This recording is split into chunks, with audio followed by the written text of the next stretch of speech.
एक गांव में एक बुढ़िया रहा करती थी। बुढ़िया का एक बेटा और उसका एक देवर था।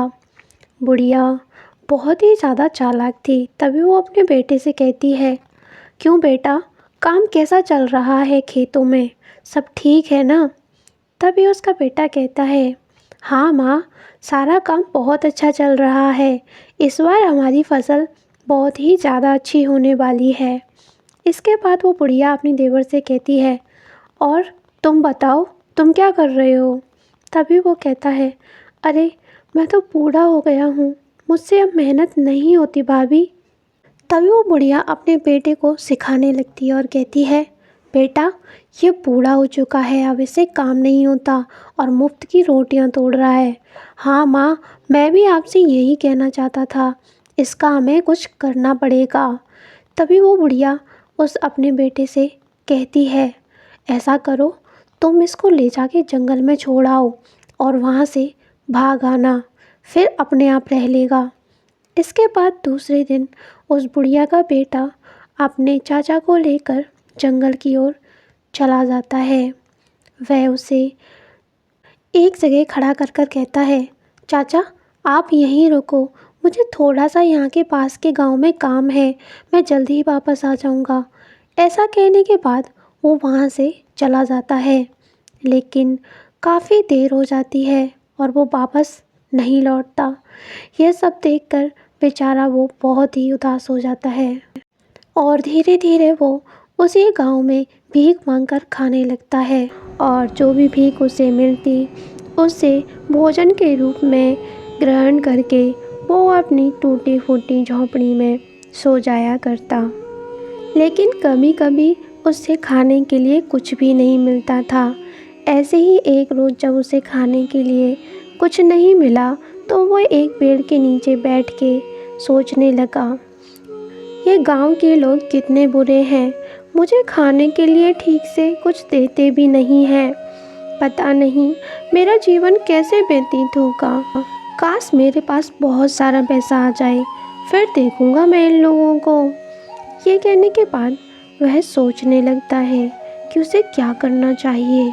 तभी कहता है, अरे मैं दूसरे गांव जाऊंगा जहाँ पे धनवान लोग रहते होंगे, वहाँ जो भी पैसा मुझे मिलेगा उसे इकट्ठा करके लौट आऊँगा।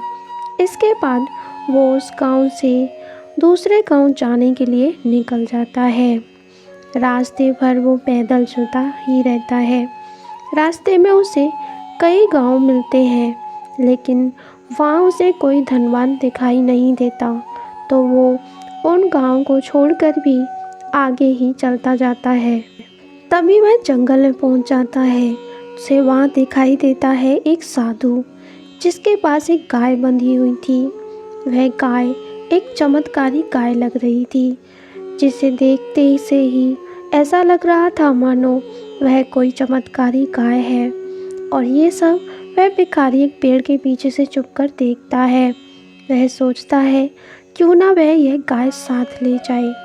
इस गाय का दूध बेचकर वह अमीर बन जाएगा और वह बाकी का जीवन भी आराम से गुजर बसर कर सकेगा। यह सब वह सोच रहा था और यह सोचने के बाद ही वह उस गाय को लेने के लिए वहाँ पहुँच जाता है। साधु तब तपस्या में लीन थे। भिखारी की इस हरकत के बारे में साधु को कुछ भी पता नहीं चलता और भिखारी उस साधु की गाय को अपने साथ वहाँ से ले जाता है और साधु अपनी तपस्या में ही लीन रहते हैं। उन्हें पता भी नहीं होता कि उनकी गाय को वो भिखारी वहाँ से ले जा चुका है। उधर वो भिखारी उस गाय को अपने साथ उसी गांव में लेकर पहुँच जाता है और उसे अपनी झोंपड़ी के अंदर एक कमरे में बांध देता है। इधर जब साधु अपनी तपस्या से बाहर आते हैं तो वो देखते हैं कि उनकी गाय वहाँ पर नहीं थी। ये देखकर वह क्रोधित हो जाते हैं कि मेरी गाय कहाँ गई, आखिर इतनी हिम्मत किसकी हुई जो मेरी गाय यहाँ से लेकर चला गया। मैं उसे नहीं छोड़ूंगा जिसने भी ये कृत्य किया है। इधर वह भिखारी उस गाय को लेकर आया था, तो वह उस गाय के पास आता है और गाय को ध्यान से देखने लगता है कि अब ये मुझे दूध देगी। इसके बाद वो उस गाय से दूध निकालता है। गाय ज़्यादा दूध देती है बाकी गायों के मुकाबले। वह पूरी बाल्टी को भर देती है। अरे ये गाय तो बहुत ज़्यादा दूध देती है, मैं तो इसके दूध बेचकर बहुत जल्दी ही अमीर हो जाऊंगा। ये तो एक चमत्कारी गाय है। ये सब वह लेटे लेटे सोचता है कि अब मैं जल्दी ही अमीर होने वाला हूँ इस गाय के दूध को बेचकर, और वो सो जाता है। इधर रात में वो गाय गोबर नहीं करती, बल्कि वो तो सोने के सिक्के करती है। वह गोबर की जगह पे सोने के सिक्कों का ढेर लगा देती है, जिससे पूरा घर जगमगा रहा था। ये देखकर वह भिखारी वहाँ आता है तो चौंक जाता है। अरे ये क्या, ये गाय तो गोबर नहीं करती बल्कि सिक्के करती है। मैं तो धनवान हो जाऊंगा बहुत ही जल्द। आप सबक सिखाऊंगा इन गांव वालों को। ये गांव वाले भी ना, अगले थोड़े ही दिनों में वो एक सेठ बन जाता है और नौकरों को घर पर रखने लगता है। तभी एक दिन एक नौकर से गलती हो जाती है, तो वो कहता है, तुमको दिखाई नहीं देता, तुमने ये गलती कर भी कैसे दी। और वह दूसरे नौकर से उस बेचारे नौकर को पिटवाता है, और ज़ोर ज़ोर से पिटने के बाद वह बेचारा नौकर दुखी होकर वहाँ से जाने लगता है, और दूसरा नौकर उस पर ज़ोर ज़ोर से हंस रहा था। तभी वह कहता है, अब देखूंगा इन सभी को, इन्होंने मुझे भीख देने से भी इनकार कर दिया था, मैं भूखा सोया करता था। अचानक भिखारी के इतना अमीर होने से गांव में चारों तरफ उसकी ही बात होने लगती है। अरे पता नहीं है भिखारी अचानक से अमीर कैसे बन गया। अरे मैं तो ये सोच रहा हूँ इस पे इतना पैसा आया कहाँ से।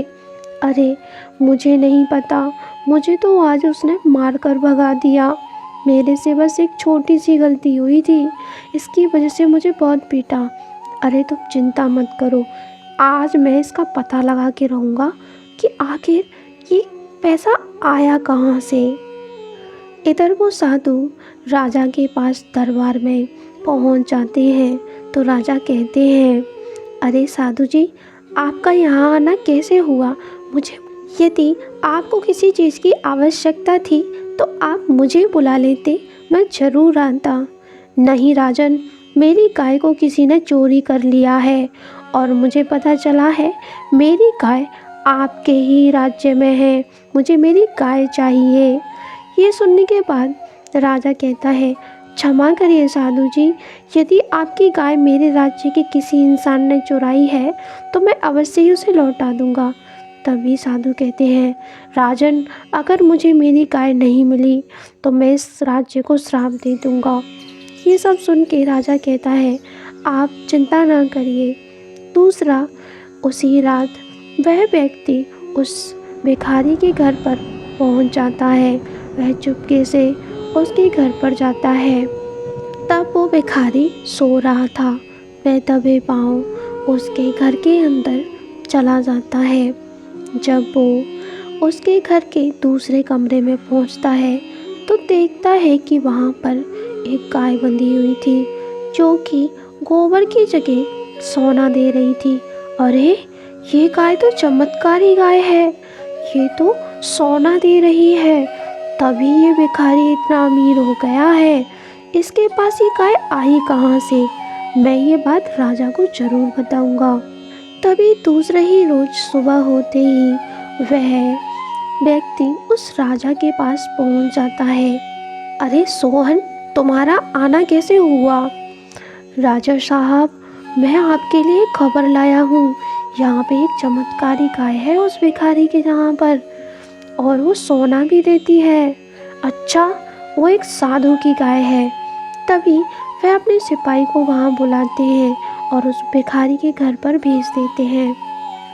अरे ओ भिखारी, बाहर आ, जल्दी से बाहर आ। तभी वो वहाँ आता है और कहता है, क्यों चिल्ला रहे हो? सुनाई देता है मुझे, गला मत फाड़ो, मैं आ तो गया। अरे मैंने सुना है तुम्हारे पास गाय है, जल्दी से उस गाय को बाहर निकालो, राजा साहब ने उस गाय को मंगाया है। क्यों दूँ मैं वो गाय? वो मेरी गाय है, मैं उस गाय को किसी को नहीं देने वाला, समझे तुम? तभी वह सिपाही उस भिखारी को अपने साथ लेके वहाँ राज्य में आ जाता है। भिखारी वहाँ पहुँचता है। राजा जी, आपने मुझे क्यों बुलाया था? क्या कोई काम था? तभी राजा कहता है ये साधु जी की गाय है, ये गाय उनको वापस कर दो जो कि तुम उनके यहाँ से चोरी कर कर ले आए थे। तभी वह भिखारी कहता है, नहीं, वो गाय मेरी है और मैं किसी को वो गाय नहीं देने वाला, समझे आप राजन? मैं ये गाय किसी को नहीं दूंगा। तभी साधु कहते हैं, वो गाय मुझे दे दो वरना मैं तुम्हें श्राप दे दूंगा। साधु की ऐसी बातें सुनकर वह भिखारी साधु की तरफ देखकर हंसने लगता है। क्या तुम मुझे श्राप दोगे? मैं इतना धनवान हूँ कि मैं यहाँ से भगवा भी सकता हूँ, समझे तुम? वो गाय मैं तुम्हें नहीं देने वाला। तब साधु बहुत क्रोधित हो जाता है और वह उस भिखारी को श्राप देने लगता है। भिखारी डर रहा था। तभी साधु उसे एक बाग बना देते हैं और कहते हैं, अब तुम आजीवन जंगलों में भटकते रहोगे खाने की तलाश में और तुम्हें कोई भी खाना नहीं मिलेगा। तभी वह माफ़ी मांगने लगता है और कहता है, मुझे क्षमा कर दीजिए, मुझसे गलती हो गई। तभी राजा कहता है, हे साधु जी, आप इसे क्षमा करें, आगे से इससे कोई ऐसी गलती नहीं होगी। तभी साधु कहते हैं, ये 1 साल के बाद अपने रूप में आ जाएगा और जल्दी ही सब कुछ ठीक हो जाएगा। इसके बाद राजन उसकी गाय को साधु को लौटा देते हैं और साधु वहाँ से चला जाता है। यहीं पे कहानी समाप्त होती है।